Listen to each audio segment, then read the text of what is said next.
Hello ND narrator. My name is Reza. I have just watched my world collapse in a matter of hours. On September 10, 2025, two events shook me to my core.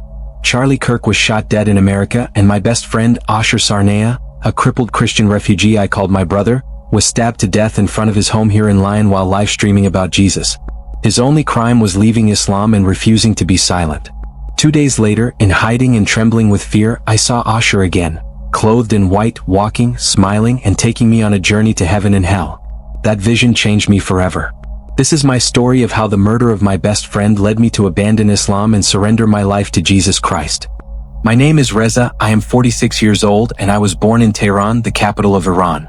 From my earliest memories, life in Iran was shaped by Islam and by the authority of the Islamic regime that governed every part of our existence.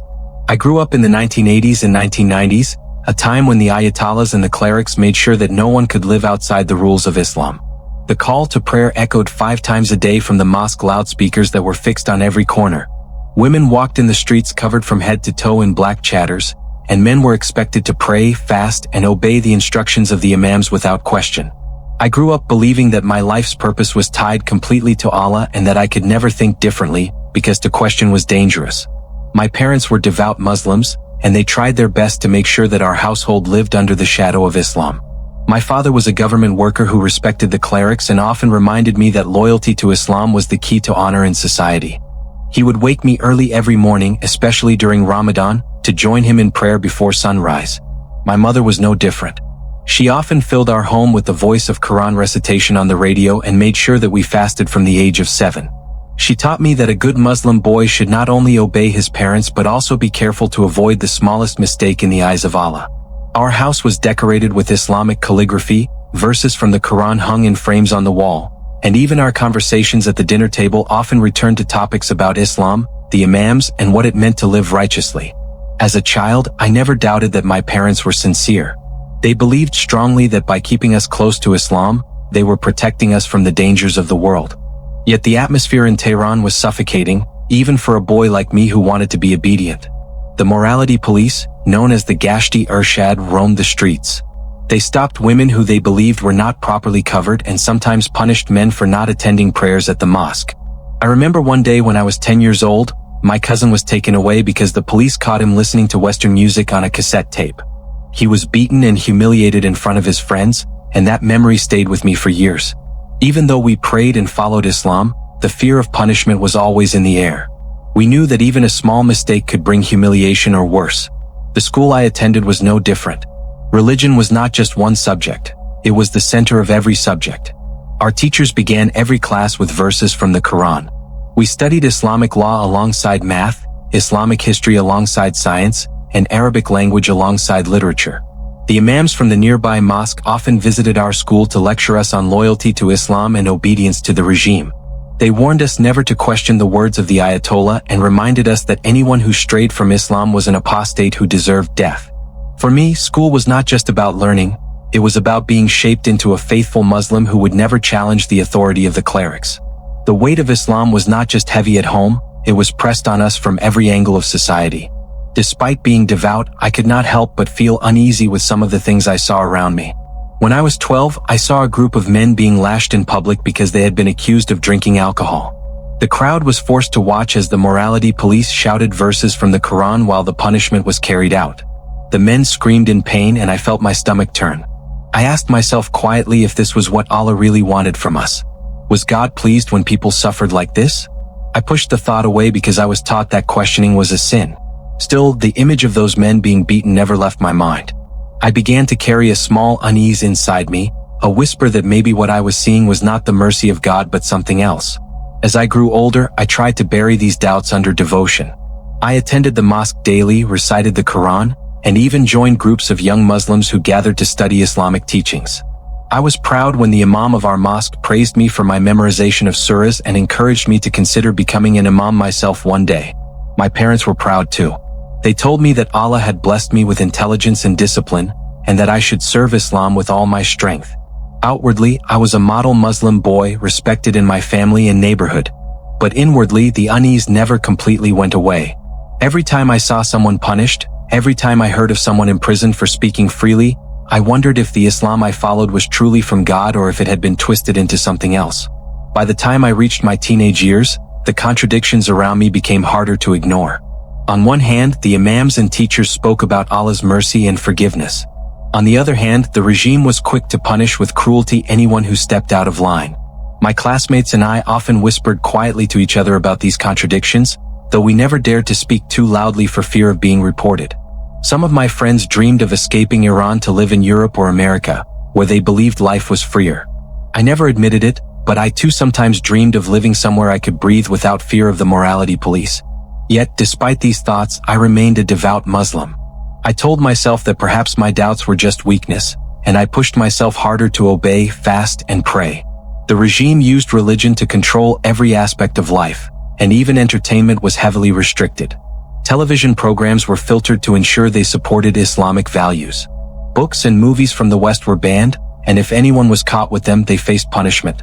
I remember wanting to watch a simple Hollywood movie with my friends, but we had to sneak it on a VHS tape and hide in a basement with the volume turned low. Even then, we were terrified someone would hear us and report us. It was strange to live in a country where joy and simple pleasures were treated like crimes.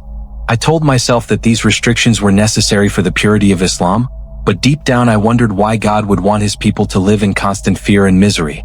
The pressure of growing up under the weight of Islam in Iran shaped my identity in many ways. On the outside, I was loyal, obedient, and faithful to Allah. I followed the rules, respected the imams, and tried to silence any doubts that arose in my heart. But on the inside, I was slowly developing questions that I could not answer. Why was Islam so strict and unforgiving? Why did Allah seem so distant and harsh? Why were the imams so quick to punish but so slow to show mercy? I never shared these questions openly, not even with my parents, but they grew louder as I entered adulthood. I wanted to believe that Islam was the only true way, but something deep inside me whispered that there was more to God than what I had been taught. Those seeds of doubt would later play a role in the journey that led me far from Tehran and into a life I never imagined. When I reached my 20s, the doubts I carried inside me grew louder, and the weight of living under constant fear became too heavy. The morality police ruled every street, the imams controlled every voice, and the government gave us no room to breathe. I wanted a life where I could walk without looking over my shoulder, where I could speak without fear of being arrested, and where joy was not treated as rebellion. That desire slowly grew into a decision. If I stayed in Iran, I would either lose myself completely in silence or face punishment if my doubts were ever discovered. Leaving became my only option. It was not an easy decision because I loved my country, my language, and my culture. But the grip of the Islamic regime was so suffocating that survival and freedom demanded escape. I made up my mind, I had to flee. The process of leaving Iran was dangerous and complicated. At that time, many young men tried to leave for Europe or America, and the authorities treated them with suspicion. I could not openly declare that I wanted to live abroad, because they would have accused me of betraying Islam. Instead, I told people I wanted to study further, and I carefully saved money from small jobs while keeping my plans hidden. Friends whispered stories about others who had fled through Turkey or obtained visas through connections. I prayed every night, asking Allah to guide my steps, even though I was not sure if he approved of my decision. Fear and hope mixed inside me, but the thought of a future beyond the reach of the regime gave me courage. After months of planning, I managed to secure the documents that allowed me to travel legally, and in the year 2000, I boarded a plane that carried me out of Tehran for the first time. Landing in Paris was like stepping into another world. The air itself felt lighter, as if a heavy burden had fallen from my shoulders. For the first time in my life, I could walk through an airport without hearing the voice of an imam preaching obedience. I saw women dressed freely, laughing, holding hands with men, and no one stopped them. The shops were filled with music, something that in Iran had been forbidden in public. Everywhere I looked, I saw freedom expressed in ways that I had only imagined. At first, it was overwhelming. I was cautious, still expecting someone to shout at me for looking at the wrong thing or to accuse me of sin for walking too freely.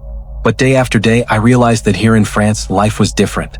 I had entered a country where people could question, laugh, and live without chains around their necks. Despite the joy of freedom, my first months in France were not easy. I spoke only limited French, and I had to depend on fellow Iranians and other immigrants to help me adjust. Some of them were kind, guiding me through the streets of Lyon where I later settled, teaching me how to use public transport and helping me with paperwork. Others, however, were different.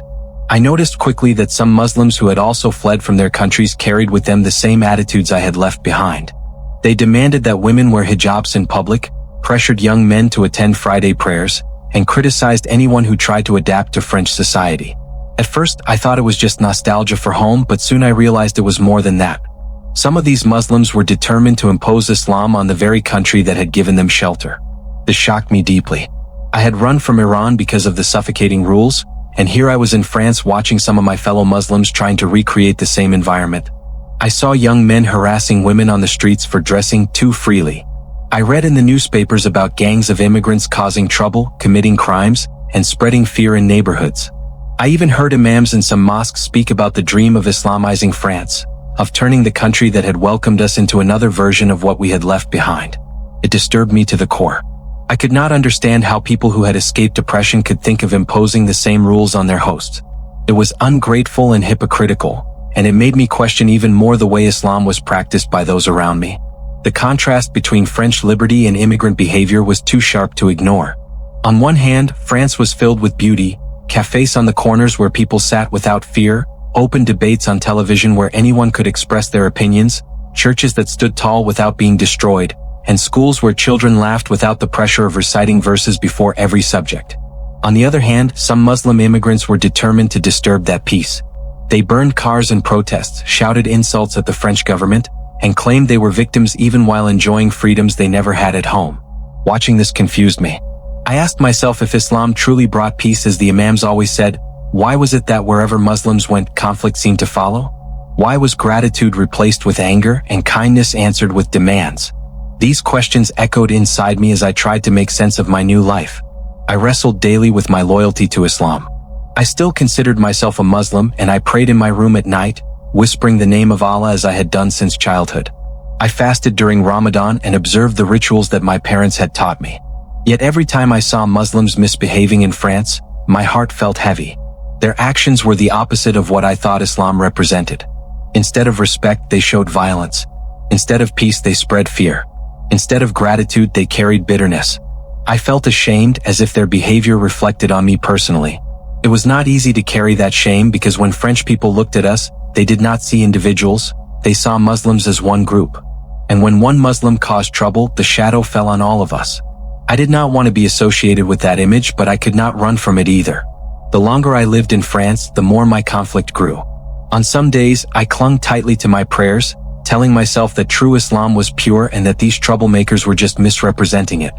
On other days, I doubted if there was any difference. If so many Muslims from different countries behaved the same way, perhaps the problem was deeper than just individuals. Perhaps it was something rooted in the teachings themselves. That thought scared me because I had been raised to believe that questioning Islam was the greatest sin. But now, in the land of liberty, I was forced to confront what I could no longer hide. I wanted freedom, peace, and honesty. Yet my loyalty to Islam pulled me back, demanding that I defend it no matter what I saw. It was a war inside me, one that I fought silently every day as I tried to build a new life in France. When I had been in France for some time, adjusting slowly to the rhythm of life in Lyon, my world took a turn I could never have expected. It was here that I met a man whose life and testimony would eventually shape the course of my own. His name was Ashur Sarnaya.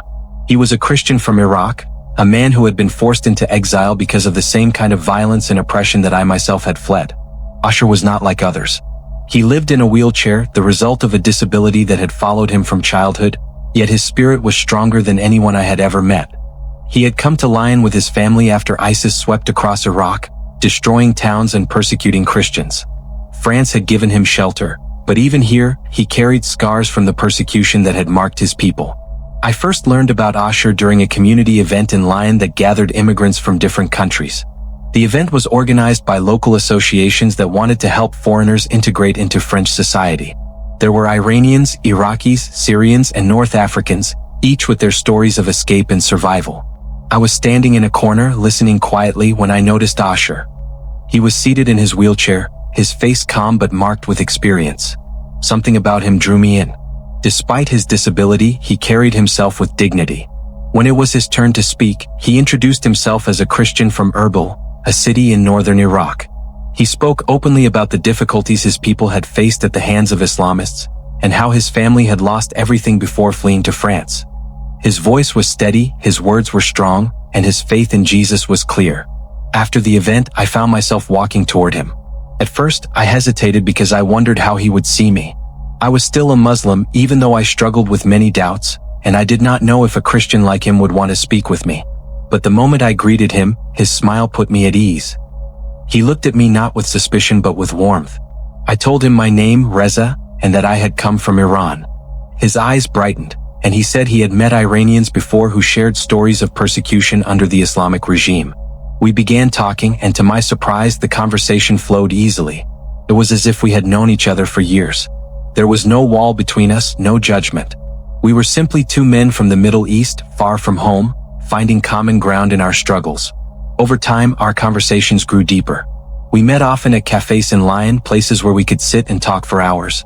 Ashur was open about his faith in Jesus. He spoke with a conviction that I had never seen before, a conviction that came not from arrogance but from a deep peace. He told me about the day his family decided to leave Iraq, after receiving threats from militants who wanted Christians gone from their city. He described how hard it was to leave behind their church, their friends, and their way of life. Yet through it all, he said he felt the presence of Christ guiding him. When he spoke, I could see the pain in his eyes, but I also saw something else: hope. His words carried life, even when he spoke about loss. Naturally, our talks turned toward faith. I asked him about Christianity, and he asked me about Islam. We debated respectfully about the Prophet Muhammad, about Jesus, and about the differences between the Quran and the Bible. At first, I defended Islam with the loyalty I had always carried. I told him that Muhammad was the final prophet and that Islam was the complete revelation from Allah. Ashur listened patiently, never interrupting, and when I was finished, he would share what he believed. He spoke about Jesus not just as a prophet but as the Son of God who gave his life for the forgiveness of sins. I disagreed, of course, but I could not deny the passion and sincerity in his voice. Our debates were honest but never hostile. He respected me and I respected him. The more I listened to Ashur, the more I realized that our conversations were different from anything I had experienced before. Back in Iran, discussions about religion were filled with fear and authority. Questions were dangerous and disagreement was punished. But with Ashur, I found a freedom to speak openly. He never mocked me for my beliefs and I never mocked him for his. Instead, we challenged each other with questions, and in the process, I learned to see faith from a new angle. Sometimes our debates lasted late into the night, with cups of coffee growing cold on the table as we wrestled with questions about God, heaven, and the meaning of life. Even when we disagreed completely, we ended the evening with a handshake or a smile. What struck me most was the way Ashur lived out his faith. He was not just talking about Christianity, he was living it. Despite being disabled, he refused to see himself as a victim. He spent his days creating videos online, using TikTok to share about his life and his faith in Jesus. He knew it made him a target. He had already received death threats from Muslims who hated the fact that he spoke against Islam and testified about Christ. Yet he never stopped. When I asked him why he continued despite the danger, he simply said, "My life belongs to Jesus, not to fear." Those words stayed with me. I admired his courage, his refusal to hide, and the joy he carried even while under threat. He showed me that faith was not just about rituals, it was about strength and conviction. Our friendship soon grew beyond debates and admiration. We became like family. Ashur welcomed me into his life as if I was his brother. I visited him at his apartment in Lyon, where he lived with the support of his sister. We shared meals together, laughed about cultural differences, and supported each other when loneliness hit. For me, far from Iran and my family, his presence was a blessing. And for him, I think my friendship meant comfort too. Even though I was still a Muslim, he never treated me as an enemy. Instead, he valued me as a friend and respected my journey. That respect built a bond between us that was stronger than our differences. We both carried the scars of oppression, and in that pain, we found a connection that words alone could not explain. As months passed, I found myself drawn to Ashur's courage more and more. I had fled Iran to escape the suffocating control of Islam, yet I still lived in fear of fully questioning it. Ashur, on the other hand, had embraced a faith that cost him everything: his home, his safety, and even his peace in public. Yet he never wavered. He spoke of Christ with confidence, prayed with joy, and lived with boldness. Watching him made me realize how different our paths were. I had escaped oppression only to remain silent, while Ashur had escaped only to raise his voice louder. He taught me what it meant to live with conviction, even when the world stood against you. And in his example, I began to see a new kind of strength, one that did not come from fear of Allah but from love for Jesus. By the time our friendship had grown strong, I realized that Ashur was living a life that placed him in constant danger. Unlike me, who preferred to keep my struggles and doubts private, he chose to speak openly. He began using TikTok and other online platforms to share his testimony about Jesus. In his videos, he spoke directly to people about his faith, about how Christ had saved him, and about the emptiness he believed he had left behind in Islam. He was not afraid to criticize Islamists, pointing out the violence and hatred that had forced him and his family to flee Iraq. What struck me most was that he did not hide behind careful words. His speech was bold, unshaken, and filled with conviction. Watching him record those live streams made me both proud and uneasy. Proud because he was standing for truth, but uneasy because I knew how dangerous it was. The internet can be both a tool and a weapon, and Ashur knew it better than anyone. Every time he went live, hundreds of people tuned in. Some listened quietly, some encouraged him, but many attacked him with words filled with venom. They called him an apostate, a traitor, and a cursed soul who deserved death for leaving Islam. They flooded his comments with verses twisted to justify hatred and violence. Yet he never stopped. I remember sitting with him one evening as he scrolled through messages on his phone. The insults were endless, but he smiled faintly and said, "Reza, they hated Jesus first. Why should I expect them to love me?" His calmness in the face of such abuse shocked me. I would have been broken by those words, but he treated them as confirmation that he was on the right path. His resilience left me speechless. But the threats did not stop online. Ashur's phone often rang late at night with anonymous calls. Sometimes the caller would whisper curses in Arabic, sometimes they would shout threats in French. "We know where you live," one voice said. "You will not escape us," another warned. His sister often begged him to stop going online, fearing that one day someone would carry out these threats. But Ashur shook his head gently and told her that his life was already in the hands of Christ. He did not live to please men, and he would not silence the truth to save himself. As his friend, I admired his courage, but I also carried fear in my chest. I knew too well that in Europe, even with freedom, extremists still moved in the shadows. And Ashur, sitting in his wheelchair, had made himself an open target. Soon, the danger began to spill over into my life as well. Because I spent so much time with Ashur, some began to associate me with him. At first, it was small, strange looks from certain men at the mosque when they saw me walking with him, whispers among immigrants who questioned why a Muslim like me was so close to a Christian. Then the threat started. One day, I received a message on my phone from an unknown number: "Stay away from the unbeliever, or you will face the same fate as him." Another time, I found a piece of paper slipped under my apartment door with the words, "Traitor of Islam," scribbled in bold letters. My heart raced as I read those words and fear gripped me. I had never spoken publicly like Ashur, yet my friendship with him was enough to put me in danger. Living under such constant tension took a heavy toll on me. Each time I left my apartment, I looked over my shoulder, afraid someone might be following me. I avoided certain neighborhoods where I knew Islamist groups had influence. Nights were worse. Sometimes I could not sleep, replaying in my mind the threats, imagining footsteps outside my door, or picturing someone waiting in the shadows. Yet even in those moments of fear, Ashur remained steady. He would send me messages of encouragement, reminding me not to let fear control me. "Fear is their weapon," he once told me. "If you bow to it, they win. But if you stand even in silence, you show them they have no power." His words gave me strength for a moment, but deep inside, I still felt trapped by fear. Despite the dangers, our friendship only grew stronger. If anything, the threats pushed us closer together. We spent more time talking, sharing meals, and encouraging one another. He trusted me with his burdens, and I trusted him with mine. In his presence, I found a sense of safety, even though logically he was the one most at risk. We laughed at times, trying to live as normal friends, but the shadow of danger always hovered around us. I often asked myself why I continued to stay so close to him when it placed me in danger. The answer was simple: I could not abandon him. He was my brother, not by blood but by bond. And in a land far from both our homelands, that bond was worth more than safety. Yet, no matter how close we were, I could not ignore the difference in how we handled the threats. Ashur walked, or rather wheeled, through life with courage that seemed unshakable. He often spoke of being ready to die for Christ, and when he said it, I could see he meant it. His eyes did not waver, his voice did not tremble. For him, death was not the end but the beginning of eternity with Jesus. For me, it was different. I still clung to Islam, even though doubts gnawed at me. I feared death, I feared pain, and I feared rejection. I often asked myself silently, why is Ashur ready to face death with peace, while I, a Muslim who believed I was following Allah, felt nothing but fear? The question haunted me each night as I lay in bed. I remember one evening more clearly than others.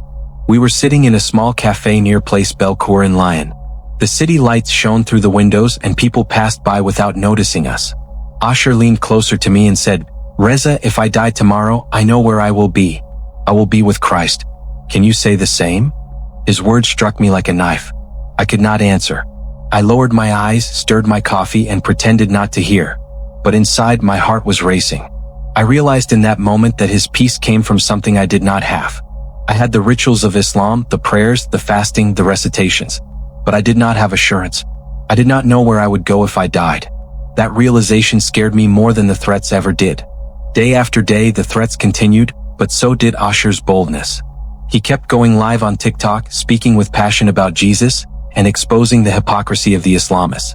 His courage stood in direct contrast to my silence. I admired him deeply, but I also envied him. He lived free from fear while I lived chained by it.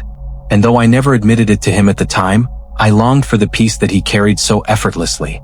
The more I saw him stand tall in spirit, even in his wheelchair, the more I questioned my own faith and my own place in the world. Why did Islam, which I had followed all my life, leave me trembling in the face of death, while his Christ gave him strength to face it with joy? That question would not leave me, and it became the seed of change that was quietly growing inside me. By the beginning of this year 2025, the atmosphere in France and much of the West had grown tense. The relationship between Muslim immigrants and the societies that hosted them was becoming more fragile with every passing year. News reports often showed violent protests, radical preachers gaining influence in small communities, and ordinary citizens feeling trapped between tolerance and fear.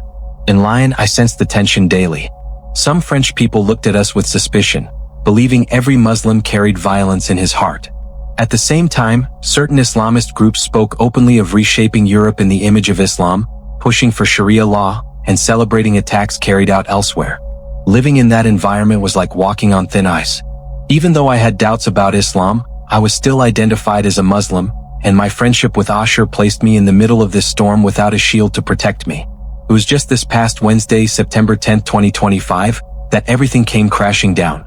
That morning, news spread like wildfire across Europe and America. Kirk, the conservative activist from the United States, had been shot dead while speaking at an event in Utah. French media reported it with urgency, framing it as another example of how fragile the West had become under pressure from rising violence. Social media exploded with debates, anger, and even celebrations from extremist voices who mocked his death. I watched the coverage in disbelief. Whether or not one agreed with his politics, the fact that a man could be murdered while speaking to a crowd showed how deeply hatred had taken root. For me, it was another sign of the growing war between Islamists and free societies, a war that seemed to be reaching every corner of the world, from Utah to Lyon. The shock of Kirk's murder had barely settled when the unthinkable happened closer to home. That evening, Ashur went live on TikTok from in front of his home in Lyon. It was nothing unusual for him. He spoke calmly but boldly about his faith in Jesus, sharing about hope, love, and forgiveness, even as messages of hate filled the chat. But in the middle of that live stream, horror struck. According to media reports, 3 men dressed in dark clothing with hoods approached him suddenly. In an instant, one of them drove a knife into his neck, cutting through the artery. Ashur collapsed as the attack sent his body into cardiopulmonary arrest. The live stream ended in chaos, viewers screaming in the comments as the screen shook. Within seconds, the perpetrators fled the scene, disappearing into the night. Authorities later confirmed an investigation had begun, but Ashur's life was already gone. When I heard the news, I felt as though the ground beneath me had collapsed. My phone buzzed with messages, some from friends, some from strangers, all saying the same words: Ashur is dead. At first, I could not believe it. I wanted to think it was a mistake, a rumor, something exaggerated. But as more details emerged, my heart broke into pieces. I learned that he had been found bleeding in his chair, his life slipping away even before help could arrive. The man who had sat with me in cafes, who had spoken to me with kindness and courage, was gone. I wept uncontrollably, something I had not done since leaving Iran. My hands trembled, my chest ached, and my mind screamed with questions. Why him? Why on this day? Why did the God he trusted allow this to happen? None of the answers came, only silence and pain. Grief was not the only emotion that filled me. Rage surged through me like fire. I thought of the people who had threatened him, the voices that had promised he would pay for leaving Islam. I remembered the anonymous messages I had received myself, warning me to stay away from him or face the same fate. Now those threats felt heavier, sharper, and more real than ever. Fear took hold of me. If they could kill Ashur, a man in a wheelchair, a man whose only weapon was his voice, what chance did I have? I looked at my phone, still filled with messages, and wondered if the next knock on my door would be the end of me. The death of Charlie Kirk showed that even powerful voices could be silenced, and the death of Ashur showed that no one was too small to be targeted. As night fell, I could not sit still. My heart pounded with every sound outside my apartment. The shadows seemed alive, and every car that passed made me flinch. I imagined men waiting for me, knives hidden under their coats, ready to punish me for simply being Ashur's friend. The threats that once felt like words now carried the weight of death. I knew I could not stay where I was.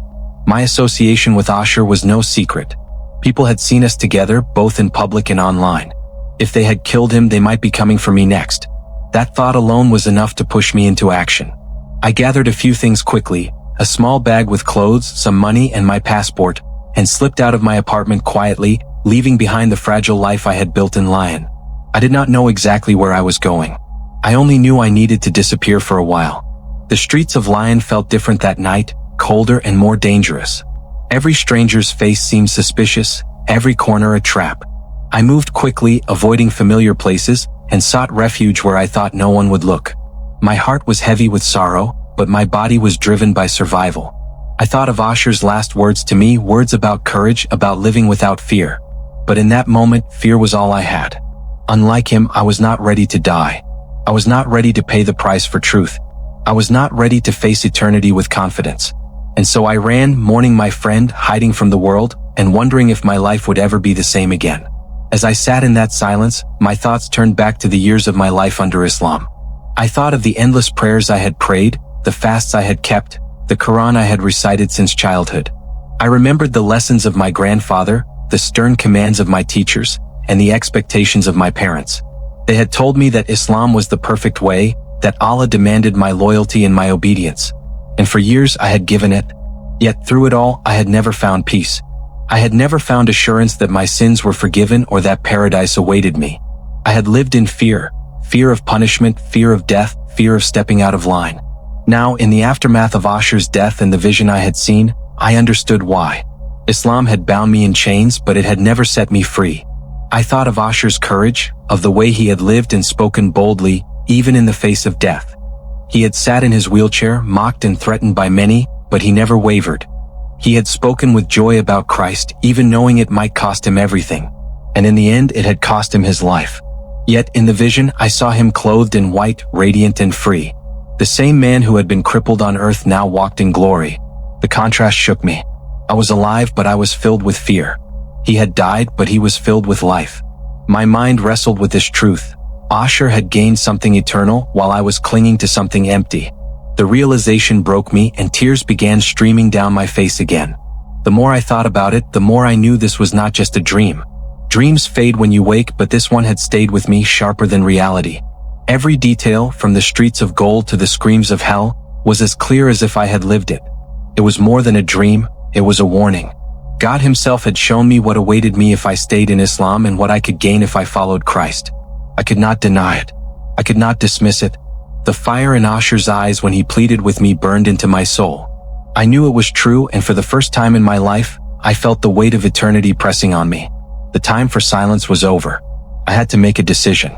Slowly, I slid off the bed and dropped to my knees on the cold floor. My whole body trembled, but I knew this was the moment. I bowed my head and whispered words I had never spoken before. "Jesus," I said, my voice cracking, "if you are real, if you are the Son of God as Ashur said, then I believe you. I believe what I saw. I believe you are the way, the truth, and the life." My tears wet the floor as I continued, "I have lived in fear all my life. I have followed Islam, I have prayed to Allah, I have obeyed the Imam, but I have never found peace. Tonight I surrender my life to you. Forgive me for my sins. Forgive me for my fear. Take my heart, take my life. I am yours." The words poured out of me like a river breaking through a dam. I told him everything I had carried for years. The doubts I had hidden. The anger I felt. The fear that haunted me. The guilt that crushed me. I laid it all at his feet, even though I had no feet before me to see. In that moment, I believed he was listening. I believed he was there. My voice shook as I prayed, "Give me courage, Lord. The same courage you gave Ashur. I cannot live in fear anymore. If I must die, let me die for you. If I must live, let me live for you.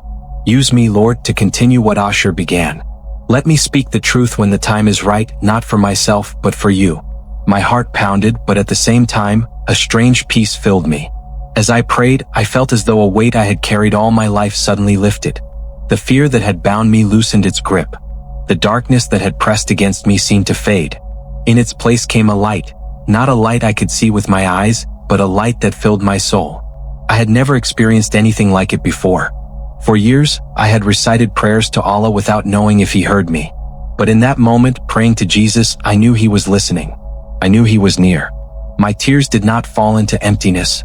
They fell into hands that held me close. I whispered again and again, "I am yours, Jesus. I am yours." The words felt alive, powerful, and final. When I finally lifted my head, the room around me was still the same, dark, cold, and silent. But inside, everything was different. I was no longer the man I had been. The fear was still there, but it no longer controlled me. The grief for Ashur still ached, but it no longer crushed me. I felt a strength rising inside, not my own, but something greater. I knew I had crossed a line I could never return from. I had surrendered to Christ, and my life would never be the same again. The thought frightened me, but it also gave me hope. For the first time, I felt certain of where I would go if I died. Heaven was no longer just Ashur's home, it was mine too. And that truth gave me courage I had never known before. As I sat back against the wall, breathing deeply, I thought again of Ashur. His words, his life, his death, they all made sense now. He had lived for Christ and he had died for Christ. And now I had joined him in that same faith.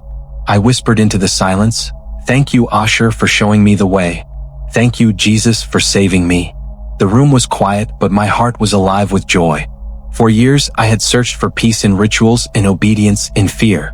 Now I had found it in surrender. I knew the road ahead would not be easy. I would face hatred, threats, and perhaps even death. But I was no longer afraid.